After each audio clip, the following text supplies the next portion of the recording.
প্রিয় দর্শক বন্ধুরা, একটি নতুন ভিডিওতে আপনাদের স্বাগতম। বন্ধুরা, আজকে আমরা এই রাজাহাঁসটি রান্না করব। দেখেন, আমরা রাজাহাঁসটি কেটে নিয়েছি, অনেকগুলো মাংস হয়েছে। আমরা এখান থেকে অল্প পরিমাণ মাংস এবং একটি পা নিয়েছি। আমরা আজকে এই মাংসটা রান্না করব। বন্ধুরা, আমাদের ভিডিওটি শেষ পর্যন্ত দেখতে থাকুন। আমরা প্রথমে মশলা গুলো বেটে নিচ্ছি। এখানে এলাচ, লবঙ্গ, গোলমরিচ আর জিরা, এগুলো আমরা একসাথে বেটে নিচ্ছি। সবগুলো মিলিয়ে একসাথে বেটে নিচ্ছি। দেখেন বন্ধুরা, আলাদা আলাদা বাটতে একটা ঝামেলা, এই জন্য আমরা সবগুলো গরম মশলার সাথে জিরা বেটে নিলাম। এখন আমরা আদা আর রসুন বেটে নিচ্ছি আলাদা আলাদাভাবে। পেঁয়াজ বাটবো না, পেঁয়াজ কুচিয়ে রেখেছি।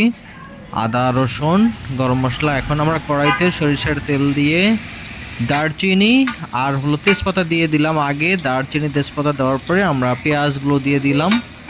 পেঁয়াজ ভেজে নিচ্ছি, দারচিনি তেজপাতা। এখন আমরা সব মশলাগুলো দিয়ে দিচ্ছি। আদা বাটা, গরম মশলা, জিরা বাটা আর হলো রসুন বাটা।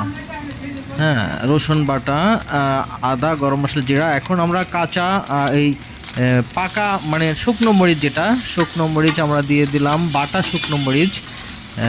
আপনারা যেটুক ঝাল পছন্দ করেন ওভাবে দিতে পারেন, আমাদের পরিমাণ মতো আমরা দিয়ে নিয়েছি। এখন মাংসটা আমরা মশলাটা কষাইয়ে নিচ্ছি, ভালো মতো একটু কষিয়ে নিচ্ছি। এখন মাংসটা আমরা দিয়ে দিলাম কড়াইতে।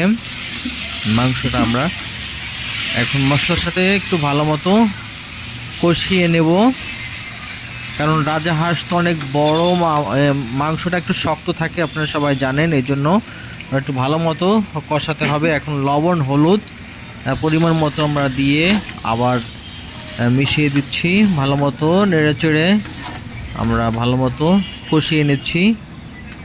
দেখেন বন্ধুরা, আমরা কষিয়ে নিচ্ছি।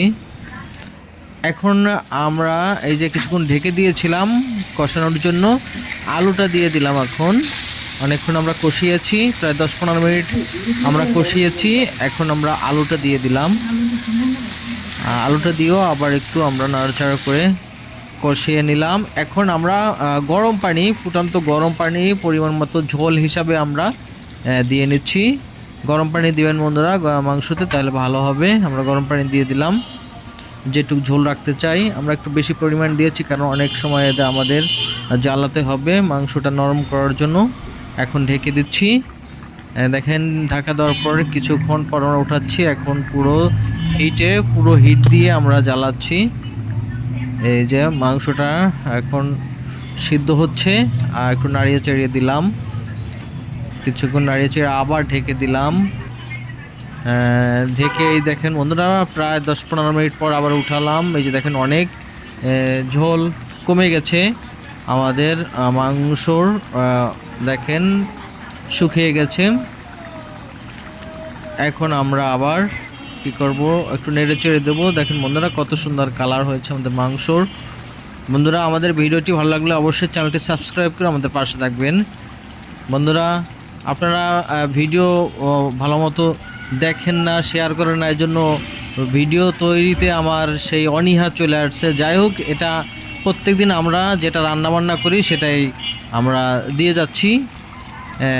যদি আপনাদের পছন্দ হয় অবশ্যই আমাদের চ্যানেলটি সাবস্ক্রাইব করবেন আর ভিডিওগুলো শেয়ার করবেন বন্ধুরা।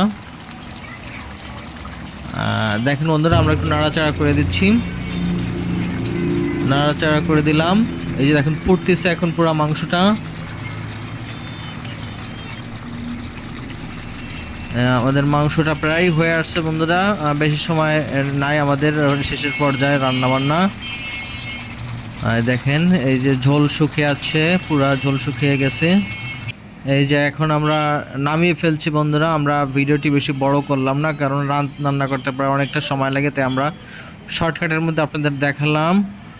দেখেন, আমাদের হয়ে গেছে, খাবার জন্য আমাদের প্রস্তুত। দেখেন বন্ধুরা, কত সুন্দর কালার হয়েছে রাজাহাঁসের মাংস।